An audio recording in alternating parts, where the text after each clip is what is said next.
Bajo el resplandeciente horizonte de Vancouver, se revela silenciosamente una ciudad de desesperación.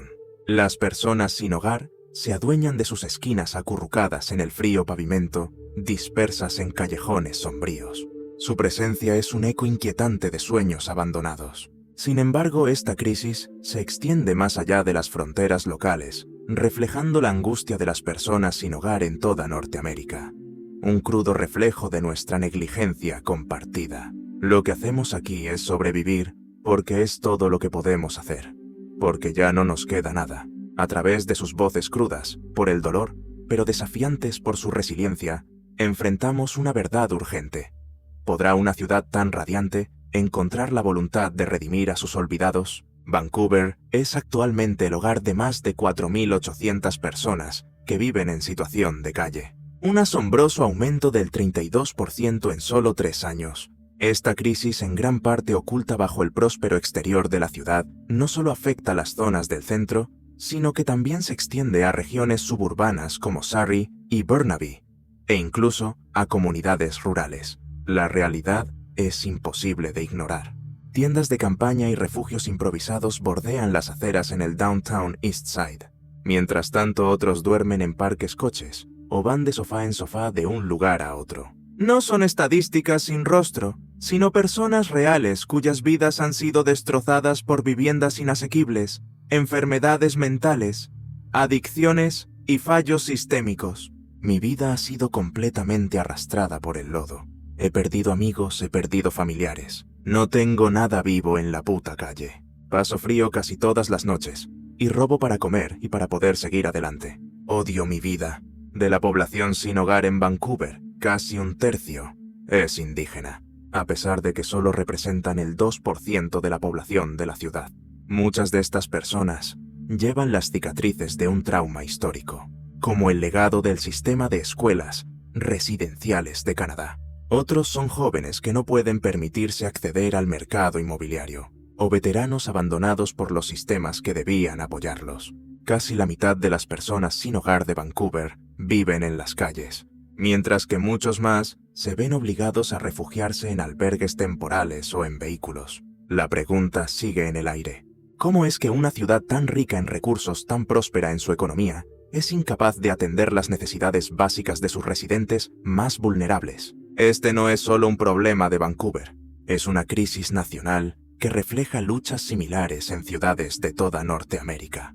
A medida que la brecha entre los ricos y los desamparados sigue creciendo, debemos preguntarnos, ¿podemos seguir ignorando el sufrimiento en nuestras calles? ¿O ha llegado el momento de un cambio real para comprender realmente la profundidad de la crisis de personas sin hogar en Vancouver? Debemos mirar más allá de las estadísticas y enfocarnos en los rostros detrás de los números. Tomemos el caso de Sarah, una mujer indígena de 52 años, que ha pasado años durmiendo en una tienda de campaña en el Parque Oppenheimer. Su historia es una historia de trauma. Comenzó con su separación forzada de la familia y su internamiento en un sistema de escuelas residenciales que la dejó con cicatrices emocionales. Nunca aprendí a construir una vida. Reflexiona con la voz teñida de tristeza. La calle se convirtió en mi hogar porque no tenía ningún otro lugar. La experiencia de Sarah no es ni mucho menos un caso aislado. Los pueblos indígenas están desproporcionadamente representados en la población sin hogar de Vancouver. Un doloroso legado de abandono sistémico e injusticia histórica. Luego está Michael, un joven de 24 años que pensaba que pisaba tierra firme, hasta que una pérdida de empleo inesperada sumió su mundo en el caos. Sin ahorros y con un alquiler de $2,021 al mes por un apartamento de una habitación, se encontró viviendo en su viejo sedán, aparcado en un lote tranquilo en el norte de Vancouver. Pensé que estaría bien, dice Michael, mirando fijamente el desgastado tablero del coche. Pero te falta un cheque de pago, y todo se acaba. Su historia subraya una dura realidad. El creciente costo de la vida está llevando incluso a la clase trabajadora al límite, forzando a personas como Michael a una situación desesperada que nunca vieron venir. Finalmente está David, un hombre de 45 años, cuya batalla con la adicción le ha robado la estabilidad. Alguna vez tuvo un empleo, pero cayó en picada después de un divorcio, recurriendo a las drogas para sobrellevarlo. Las drogas adormecen el dolor. admite sentado fuera de un refugio. Su voz es hueca, pero también me mantienen atrapado. Estas tres personas, Sarah, Michael y David, representan la diversidad y la complejidad de la población sin hogar de Vancouver. Algunos encuentran refugio temporal, pero muchos se ven obligados a valerse por sí mismos, expuestos a los elementos durante todo el año. La crisis no se trata solo de números, se trata de vidas interrumpidas, esperanzas frustradas y una sociedad que parece no estar dispuesta a abordar las causas fundamentales de tanto sufrimiento. Al escuchar sus historias nos queda la pregunta: ¿cómo puede una ciudad que se autoproclama progresista seguir dejando atrás a tanta de su gente? En Vancouver la adicción es tanto un catalizador como una consecuencia de la falta de vivienda, creando un ciclo devastador que atrapa a las personas en la desesperación. El Downtown East Side, a menudo considerado el epicentro de la crisis de opioides de Canadá, ilustra vívidamente esta tragedia continua. Tenía 50 años y pensaba que la gente que moría por fentanilo eran los consumidores de drogas intravenosas, los que vivían en la calle. Como en nuestro Downtown East Side. Creía que así se moría por fentanilo. No me di cuenta de que la gente podía morir por tomarse una pastilla. El fentanilo, el opioide sintético que se cobra miles de vidas cada año, mantiene un control brutal sobre los más vulnerables de la ciudad. Solo en 2023, la Columbia Británica registró más de 2.500 muertes por sobredosis, siendo Vancouver la que soportó la mayor parte. Entre la población sin hogar, casi el 60% declara consumir sustancias, particularmente fentanilo y metanfetamina. Cifras que representan mucho más que estadísticas. Son vidas que penden de un hilo, atrapadas en el caos de la adicción. Tomemos la historia de David después de perder a su familia. Recurrió a las drogas como un medio de escape. Al principio se sentía como un manto cálido.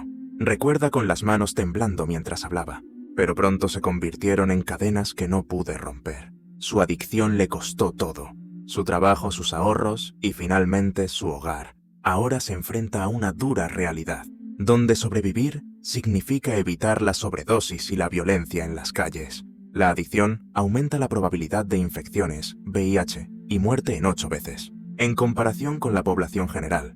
Sin embargo, sorprendentemente, solo el 10% de las personas sin hogar que luchan con trastornos por consumo de sustancias reciben el tratamiento a largo plazo que necesitan, principalmente debido a la falta de financiación de los programas. Mientras recorremos el Downtown East Side, el sonido de las ambulancias a lo lejos y los rostros demacrados cuentan una dolorosa historia de pérdida. Un médico local que trabaja en una de las clínicas de la comunidad lo dice: sin rodeos, la adicción es una enfermedad, no un fallo moral. Sin un hogar y el tratamiento adecuado, la recuperación es prácticamente imposible. Para muchos, son las propias calles las que alimentan la adicción. El estrés, el aislamiento y la amenaza constante de la violencia empujan a las personas a consumir sustancias como un escape temporal. Este círculo vicioso no hace más que profundizarse. La falta de un hogar impulsa la adicción, y la adicción, a su vez, atrapa aún más a las personas en la indigencia. Pero es posible romper este ciclo. Programas como los Centros de Inyección Supervisada de Vancouver han logrado grandes avances en la reducción de muertes por sobredosis. Sin embargo, no abordan las causas subyacentes de la indigencia ni de la adicción. Sin acceso a viviendas asequibles y a una atención de salud mental integral, personas como David quedan atrapadas en un sistema que ofrece muy poca esperanza. Y mientras esta crisis se agrava, refleja la devastación causada por los opioides, que se extiende por las ciudades de Estados Unidos, desde San Francisco hasta Nueva York. Si la adicción tiene tratamiento, ¿por qué son tan pocos los que reciben la oportunidad de sanar? La crisis de la indigencia en Vancouver no es un fenómeno reciente. Es un problema complejo con profundas raíces económicas, sociales e históricas que se han entrelazado para crear la tormenta perfecta. En el centro de todo, se encuentra un mercado inmobiliario que ha escalado hasta volverse inalcanzable para una persona promedio. En 2025, el alquiler promedio de un apartamento de una habitación ha alcanzado los $2.021, mientras que los precios de la vivienda se han disparado un 300% en las últimas 2 décadas. superando por mucho el modesto aumento del 50% en el ingreso medio. Para muchos, un solo traspié financiero, la pérdida del empleo, una emergencia médica o una subida repentina del alquiler puede significar el desahucio. Con más de 21.000 hogares en la lista de espera de BC Housing para una vivienda social y más de 3.000 proyectos de construcción paralizados por falta de fondos, la crisis de vivienda asequible en Vancouver es un evidente fracaso estructural. Esto es un reflejo de los problemas que enfrentan las ciudades en Estados Unidos, donde el crecimiento urbano choca con demasiada frecuencia con la necesidad de equidad y de una vida asequible. La crisis se agrava aún más por factores sociales e históricos. Las comunidades indígenas como la de Sara cargan con el peso de siglos de trauma por los internados que fracturaron familias y erosionaron sus identidades culturales. A pesar de que constituyen solo una pequeña fracción de la población, los pueblos indígenas representan 1/3 de las personas sin hogar en Vancouver. Este legado de discriminación sistémica, sumado a un apoyo insuficiente en salud mental, no hace más que amplificar la crisis. Casi el 40% de las personas sin hogar afirman tener problemas de salud mental. Y sin embargo, el acceso a tratamiento sigue siendo limitado y con una financiación insuficiente. La escasez de vivienda en Vancouver también se ve agravada por las políticas de inmigración. El ambicioso objetivo de la ciudad de acoger a 395.000 residentes permanentes en 2025 ejerce una enorme presión sobre un mercado inmobiliario ya sobrecargado. Si bien los inmigrantes contribuyen a la diversidad y a la economía de la ciudad, su llegada aumenta la demanda desplazando a los residentes de bajos ingresos de las pocas opciones de vivienda asequible que quedan. Las presiones económicas con una vivienda básica que ahora cuesta entre $2.600 y $2.800 al mes no hacen más que agravar el problema. Como lo expresó un defensor de la vivienda, el crecimiento de Vancouver es una historia de éxito, pero está dejando atrás a los más vulnerables. Pero esta crisis no se trata solo de cifras, se trata de las decisiones tomadas por quienes formulan las políticas. La priorización de construcciones de lujo sobre la vivienda asequible y la falta de apoyo suficiente para la salud mental y la recuperación de adicciones han creado un sistema en el que los más vulnerables deben valerse por sí mismos. Al examinar los problemas de Vancouver, debemos preguntarnos, ¿son estos fracasos exclusivos de esta ciudad o representan un problema sistémico mayor que se observa en toda Norteamérica, donde millones de personas se quedan sin una red de seguridad? Las raíces de esta crisis son profundas y exigen una conversación más amplia sobre cómo definimos el progreso y quién se beneficia realmente de él. La crisis de indigencia en Vancouver deja profundas cicatrices en su gente, en sus barrios y en su propia identidad. Para personas como Sarah, Michael y David, la supervivencia es una batalla diaria. Expuestos a inviernos inclementes y a los peligros de la ciudad, se enfrentan a riesgos que la mayoría de nosotros no podemos ni imaginar. Las personas sin hogar tienen 8 veces más probabilidades de morir prematuramente que el resto de la población. Las calles son su campo de batalla, un lugar donde las infecciones, los problemas de salud mental sin tratar y la violencia son amenazas constantes. Cada noche que pasan en la calle se siente como una eternidad. Una lucha por seguir con vida contra todo pronóstico. El impacto en las comunidades es igualmente devastador. En zonas como el Downtown Eastside, el aumento de la delincuencia y la desesperación visible deshilachan el tejido social.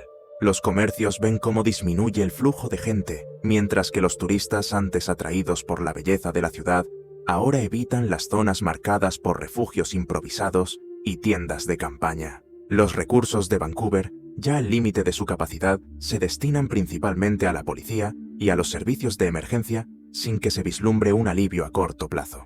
En 2024, la ciudad declaró el estado de emergencia, una medida desesperada que reconocía el inmenso coste de la crisis. Pero el precio que se paga no es solo financiero, es también un precio profundamente cultural, empañando la reputación de la ciudad como modelo mundial de calidad de vida. Los visitantes que antes se deleitaban con el encanto de Vancouver, ahora dudan al enfrentarse a una cruda realidad. Una realidad que refleja los mismos problemas que enfrentan las poblaciones sin hogar en todo Estados Unidos, desde Portland hasta Chicago. En el fondo, el coste humano es devastador. Las familias observan con impotencia cómo sus seres queridos son devorados por la adicción, la enfermedad mental o la propia calle. Una enfermera de un refugio local reflexiona: cada día veo a personas que intentan reconstruir sus vidas, pero el sistema sencillamente no está ahí para ayudarles.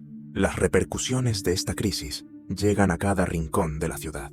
Los residentes temen por su seguridad y al mismo tiempo muchos se sienten impotentes para intervenir. Vancouver se enfrenta ahora a una pregunta urgente: ¿cómo empezamos a sanar cuando se deja que los más vulnerables se desvanezcan en el olvido con su sufrimiento prácticamente ignorado? En medio de la crisis de indigencia de Vancouver, hay rayos de esperanza que comienzan a brillar. Los esfuerzos de individuos y organizaciones que luchan por marcar la diferencia. Aunque la ciudad y la provincia han tomado medidas para aliviar la carga, estos esfuerzos a menudo no son suficientes para cubrir la abrumadora necesidad.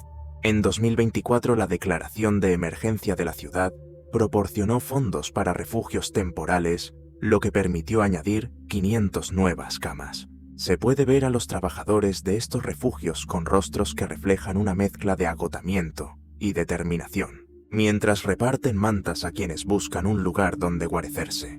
Sin embargo, a pesar de estas soluciones temporales, más de 21.000 familias siguen esperando una vivienda asequible. BC Housing se ha comprometido a reanudar los proyectos paralizados, pero los avances han sido escasos. Organizaciones sin ánimo de lucro como la BC Homeless Services Association desempeñan un papel crucial ofreciendo comida, ropa y apoyo a quienes más lo necesitan. También realizan encuestas para medir el alcance real de la crisis y así proporcionar los datos tan necesarios en la batalla por conseguir recursos. Los voluntarios también tienen un impacto profundo. Un voluntario de un comedor social nos cuenta: no podemos solucionarlo todo, pero podemos darle a alguien un plato de comida caliente y un momento de dignidad. Programas como los centros de inyección supervisada han salvado vidas, sin lugar a dudas, reduciendo así las muertes por sobredosis en el Downtown East Side. Aún así, su alcance sigue siendo limitado. Los refugios suelen estar al máximo de su capacidad y las soluciones a largo plazo tardan en llegar. Un activista por el derecho a la vivienda lo resume a la perfección: estamos poniendo parches en un sistema que no funciona. Necesitamos hogares, no solo camas. La falta de coordinación entre los niveles municipal, provincial y federal obstaculiza aún más cualquier progreso significativo. Aunque estos esfuerzos ofrecen un alivio muy necesario, no son suficientes. La crisis de personas sin hogar en Vancouver exige un impulso más unificado y sostenido para convertir estos fugaces momentos de esperanza en un cambio duradero y tangible. Resolver la crisis de las personas sin hogar en Vancouver no es una tarea sencilla. Muros invisibles se interponen en el camino. Las limitaciones financieras son una barrera imponente. Más de 3.000 proyectos de vivienda asequible permanecen estancados privados de la financiación provincial. El ambicioso crecimiento de la ciudad, impulsado por el objetivo de inmigración de Canadá para 2025 de 395.000 residentes permanentes, intensifica la competencia por la escasa vivienda. Este influjo, si bien es vital para la economía, empuja a los residentes de bajos ingresos hacia los márgenes. Es un patrón que se repite en las ciudades de Estados Unidos, que lidian con una rápida urbanización. Los desafíos sociales agravan el problema. La adicción y los problemas de salud mental, que afectan a casi la mitad de la población sin hogar de Vancouver, requieren un tratamiento integral. Programas que carecen crónicamente de financiación. Solo el 10% de quienes luchan contra el abuso de sustancias acceden a cuidados a largo plazo, lo que deja a muchos atrapados en un ciclo de recaídas. Los traumas históricos, especialmente en las comunidades indígenas, exigen soluciones culturalmente sensibles que tardan en materializarse. Un líder de la comunidad reflexiona: le estamos pidiendo a la gente que sane heridas que ni siquiera hemos reconocido por completo. La percepción pública representa otro obstáculo. Algunos residentes se oponen a nuevos refugios o a viviendas asequibles en sus vecindarios, alegando problemas de seguridad. La Cámara captura una acalorada reunión municipal. Carteles con la frase "no en mi patio trasero" contrastan con las súplicas de compasión. Esta resistencia nacida del miedo sofoca el progreso. Además, la falta de datos dificulta la búsqueda de soluciones. Las encuestas probablemente subestiman el número real de personas sin hogar, ya que muchas evitan el contacto con los servicios de ayuda. ¿Puede una ciudad superar estas barreras sin confrontar sus propias divisiones? La respuesta está en derribar estos muros invisibles, un desafío que Vancouver comparte con comunidades de todo el mundo. A medida que profundizaba en la crisis de las personas sin hogar de Vancouver, sentí todo su peso sobre mí. La fuerza silenciosa de Sarah, la mirada derrotada de Michael y las manos temblorosas de David perduran en mi mente. Cada historia es un recordatorio penetrante de la resiliencia humana en medio del fracaso del sistema.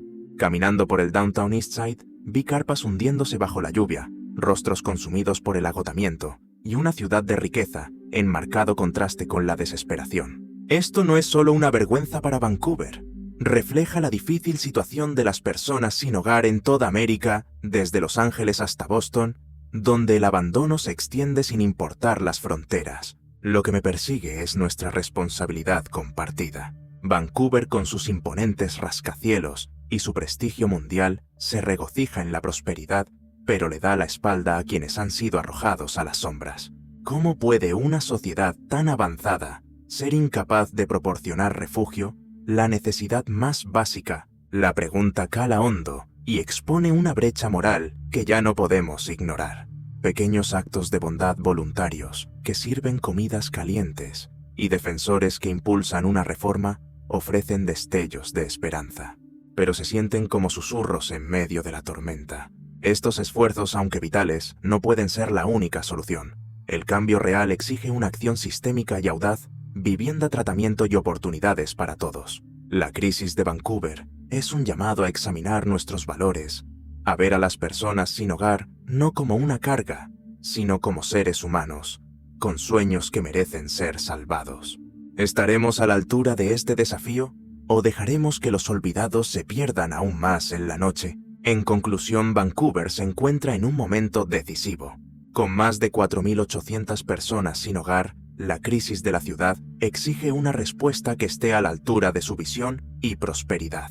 Desde las profundidades de la adicción hasta el potencial de la vivienda asequible, el camino a seguir es desafiante, pero está claro. Al priorizar la vivienda, ofrecer un apoyo integral y fomentar la unidad de la comunidad, Vancouver tiene la oportunidad de redefinirse como un lugar de compasión e inclusión. Esta no es solo la batalla de Vancouver, refleja un problema mayor que se extiende por toda Norteamérica y más allá. La pregunta es, ¿daremos los pasos necesarios para garantizar que nadie se quede atrás en la búsqueda del progreso